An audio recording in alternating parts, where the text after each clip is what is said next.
Yo, what's good, y'all? Welcome back to the channel. As you guys seen in my last video, I have blown my turbo on the 440i, unfortunately. But good news is the replacement turbo is here.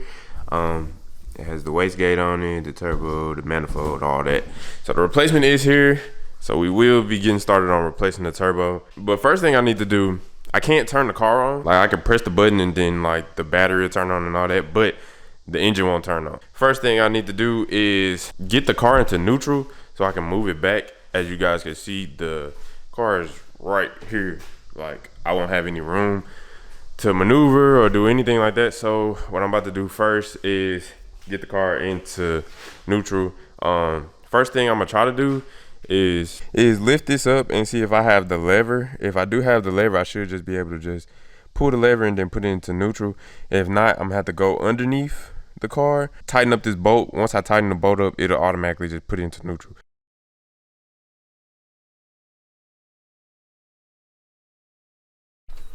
Okay, so I removed this thing, but I cannot find the lever to press to put it into neutral. So there is one more other way.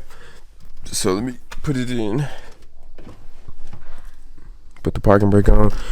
So what I have to do is go underneath the car and tighten up this bolt. Once I tighten up the bolt, the car should go directly into neutral. I was not able to put the car into neutral yet. I went into some, started searching through some forums, and the way that my transmission is, it's like a lever I gotta pull down. But I need like some rope or something to pull it down. So one of my guys gonna bring some. So what I have done so far is I have taken off the charge pipe, the intake. I forgot what that is. And then as you can see, the turbo is right there. What I have to do now is I have to take the downpipe off. The downpipe is right there. Take the downpipe off, and it's one more thing I need to take off. I can't remember what it was. I think it's just the downpipe. Yeah, take the downpipe off, and then after that I need to drain the coolant and the oil from the turbo, and then from there I can start getting the bolts to take the turbo out. But yeah, like I have done before, I'm not doing a detailed walkthrough of this. I am following Kern 417's video on how to remove the turbo. So if you want to see that and want to see a detailed view, I would leave a link to his video in the comments below. I'm just showing you guys that I am doing myself and just walking you guys through it. Let me take this downpipe off, and then hopefully by then my guy pulls up, and then we can get the car moved back so I can get some more room, because I don't have any room because the garage door is right here. All right, y'all, so we ended up getting the downpipe off the car. My homie pulled up and we ended up pulling it out of the garage.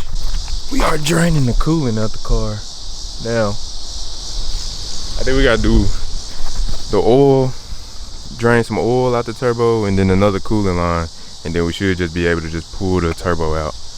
All right, y'all, so it is the end of the day. So I have gotten the turbo completely out.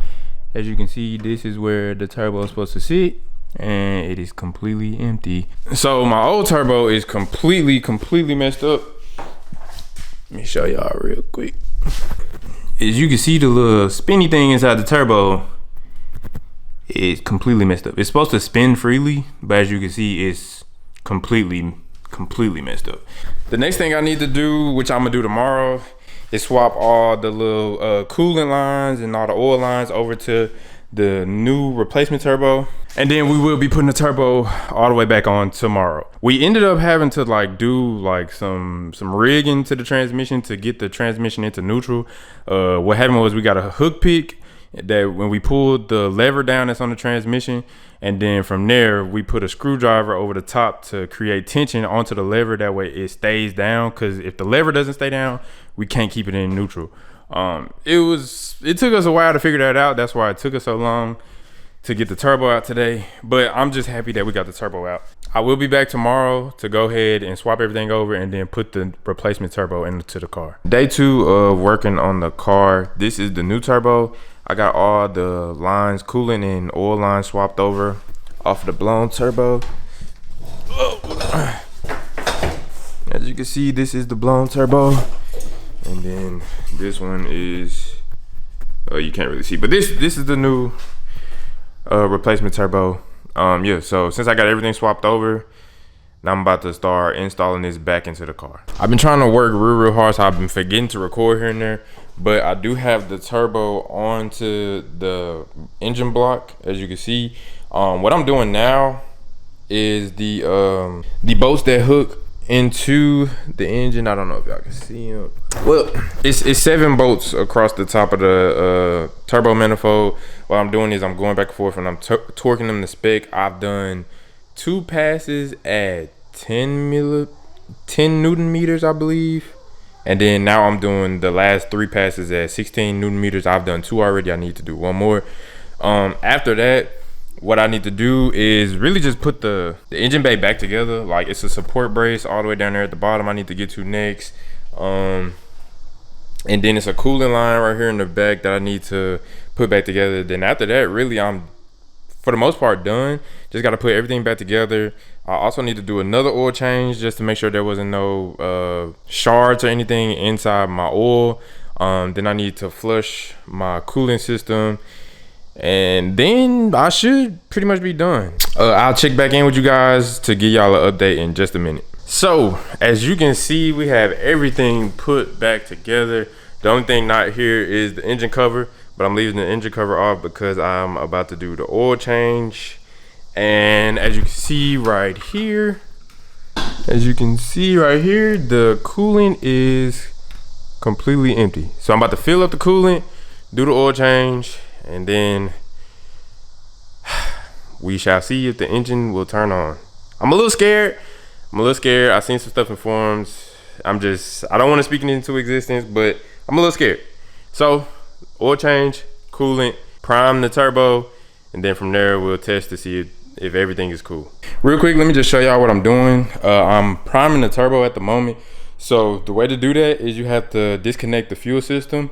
And to disconnect the fuel system, what you have to do is disable the injectors. If you disable the injectors, the fuel will not run through the engine or whatever. So what I did was came to the DME and I unplugged the 6 sensor all the way back here. Because if you look at this line connected to the 6 sensor goes all the way to the line of the injectors. So by pulling that off, the injectors are disabled. So I'm about to prime the turbo. Once I prime the turbo, I'm gonna plug that back in, and then we shall see if the car starts. Okay, y'all, moment of truth. I am very nervous at the moment, but this will be the first startup since replacing the turbo. I'm nervous.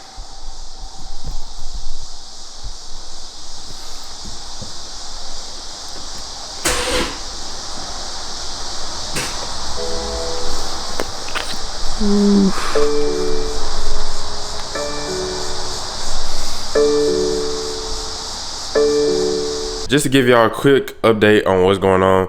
So as you guys seen, the car did not start when I tried to start it. So I kind of panicked, not gonna lie, I kind of panicked just a little bit.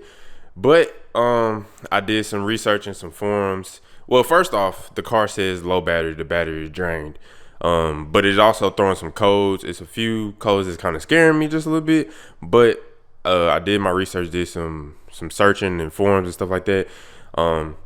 So I'm not trying to panic. So what I'm gonna do is I'm about to have my homie take me up to AutoZone to get the battery charged right now.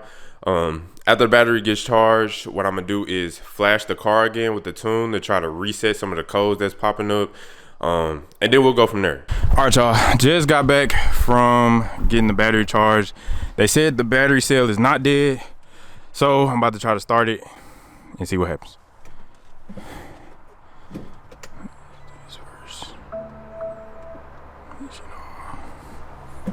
Okay, still nothing. Okay, so now I'm about to try to tune the car and see if that works. Okay, y'all, so I just tried to start the car and it's still doing the exact same thing. It's just not starting. About to try it one more time for y'all so y'all can hear and see. It's just not doing anything at all. I got the tune pulled up. There are no codes, as you can see, no active codes here. So I don't know. I really don't know what's going on. I think I'm gonna end the video here. I'm about to go do some more research. God damn, shut up. About to go do some more research, see what's going on. I don't know, you guys. It's very, very frustrating. I'm about to go read up on some more forums. Ask some more guys that I know that work on BMWs and B58s, see what's going on. Man, very, very frustrated, but I will figure it out. If you guys made it this far to the end of the video, please leave a like, hit that subscribe button, and pray for me, y'all. I really want my car to start back working. I miss driving my car. Oh man. But yeah, that's gonna be it for this video here. Appreciate y'all watching. Peace out.